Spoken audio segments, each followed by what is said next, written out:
It's a 100-year-old sailboat that washed ashore. Hurricane Faye.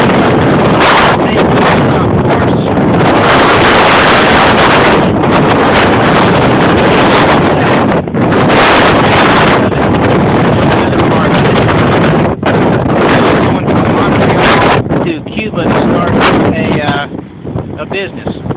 Not going to happen. Lady Cecile.